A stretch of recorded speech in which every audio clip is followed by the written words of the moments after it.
First, we pick a map. We're gonna choose nucleus.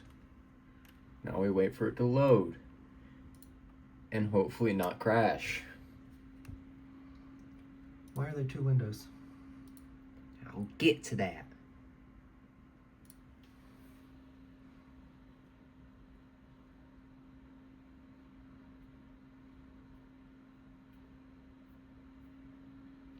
Alright, first off, you have your work camera on the left side here, which lets you free cam anywhere in the map.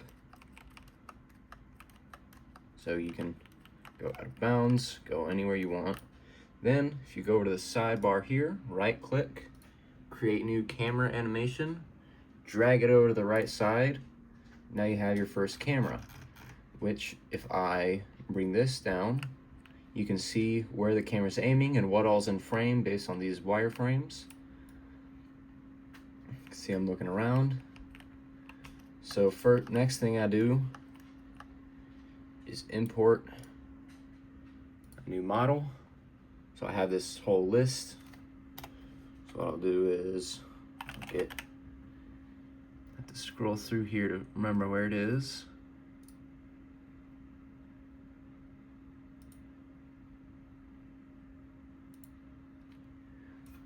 Oh, he looks a little funky there, but gotta move him some.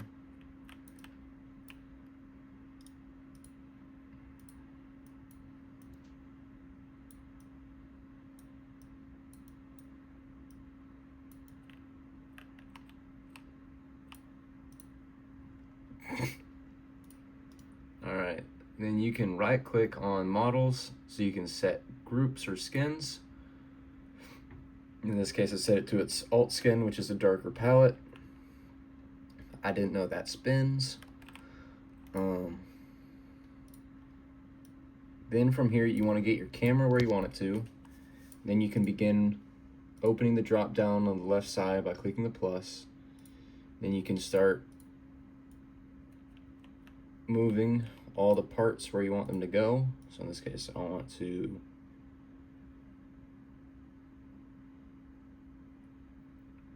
actually, yeah, I'm gonna keep it there. Then I can go over the arms. I can move not that much.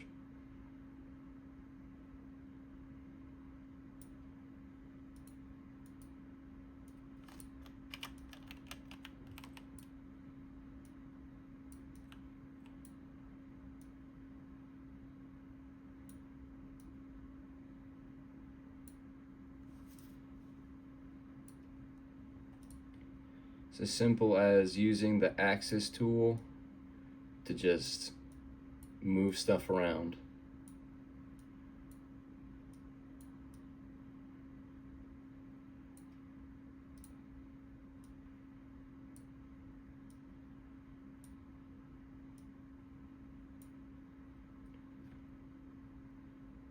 So if I want to turn him,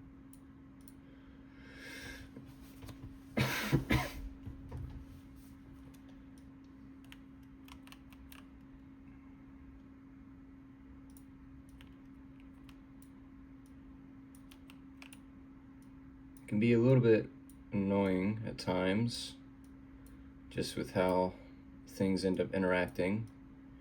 But most of the time you can get what you want to happen.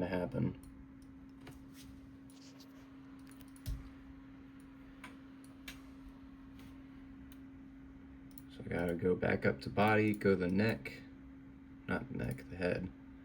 So I can make him look forward, which isn't terrifying at all.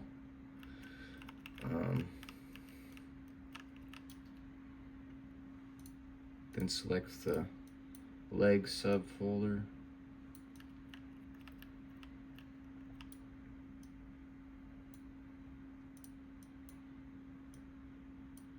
Is he flying? Falling. Falling. It's not flying, it's falling in style.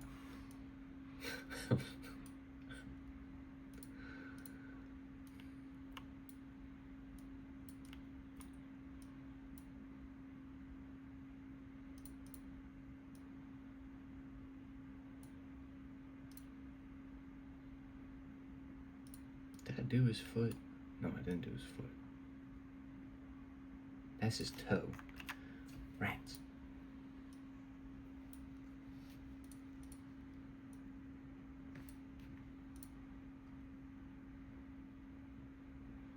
Probably going using scroll wheel, you can zoom in or out on a character. What I'm actually going to import here is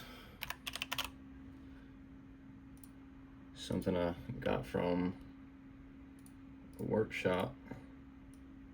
Gotta figure out where it spawned in. Oh, there it is. What is it? It is literally just a pair of black boxes that you can use for framing. So say you want to give your image a little bit more of a 3D feel.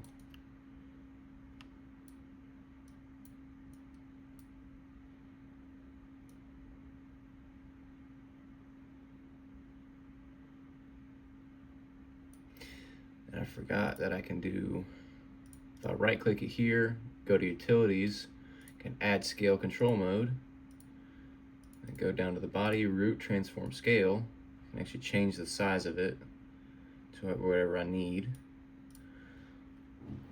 I can move it up again.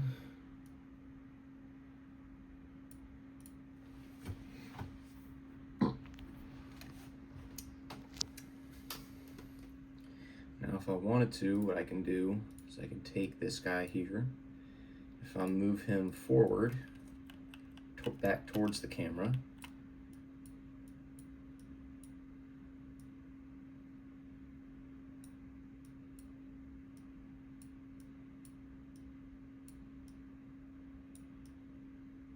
he will be in front of the bars. And so if I add, say, not a light, say I wanted a crate falling out of the sky next to him. Import the crate from the listing, move it into frame,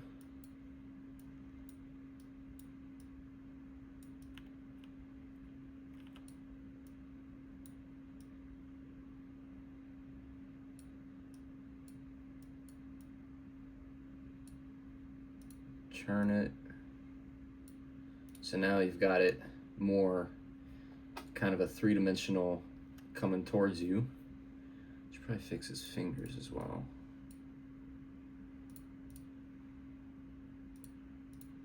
Each finger has 3 different joints on most models, meaning you can very easily adjust the positions and the general appearance for hand gestures, which is very convenient.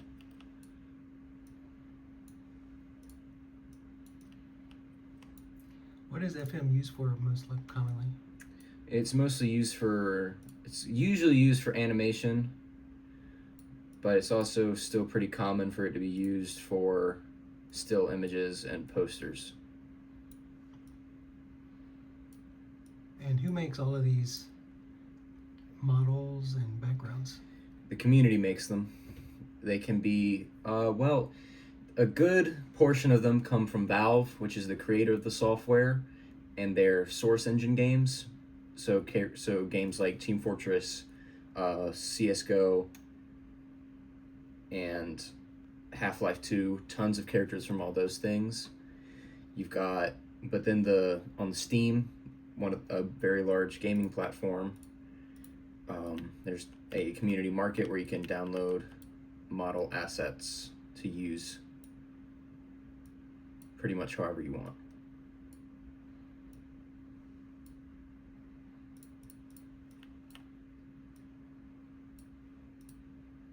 And are you allowed to use their stuff and then release it in your own? Yes, it Work? is a free use license. Because everything is open source. Although you probably should be careful with anything Nintendo or Disney related. Stuff the community makes might not be kosher. Not necessarily. You should always double check whatever model you're using to be absolutely sure it's not illegally imported or pirated. Now, one of my favorite things to do is to begin messing with his face. So I can look more down. So right at the camera.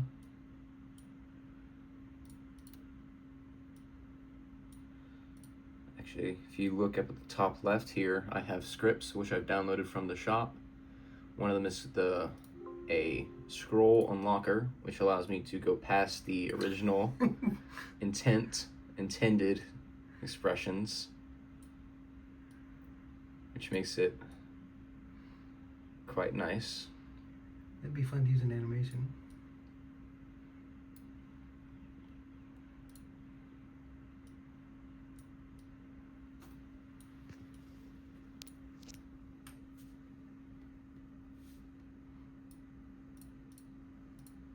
No, I don't want to mess with that.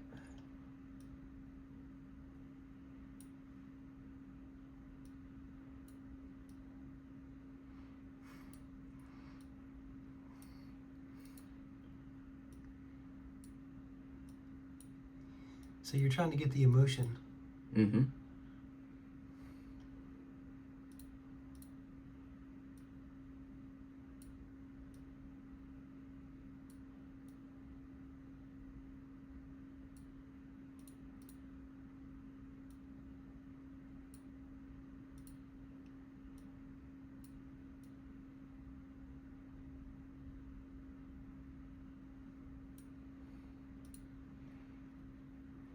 The wind in his cheeks. Exactly. You can see he looks genuinely terrified to be falling from here all the way down to there. I'm actually going to fix his leg because on the camera screen it looks a little bit weird that you can't see his right leg.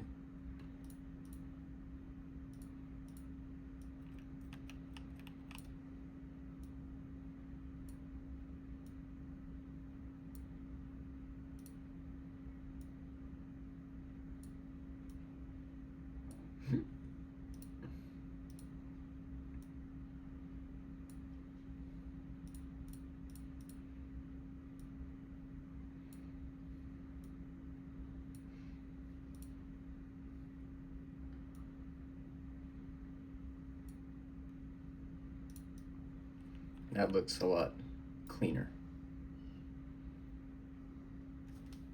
And that's, now you have a full image. So the one on the left is the camera for your work. Yes, it's usually what ends up happening. So if I want my camera to not be as, say I want it to be more, hold on. Is it radius? I don't remember which setting it is. Hold on. Yes, the SSAO bias setting on your camera can change the cell shading or just how, because you can see on the left here is kind of grainy, but on the right here, if I were to zoom in, you can see how it's not nearly as grainy as it is compared to here. That's from like a filter that's applied. Yes, it is just part of the camera settings. So the one on the right is the product you're making, and then you use the one on the left to almost like walking around a sculpture to access different parts of it.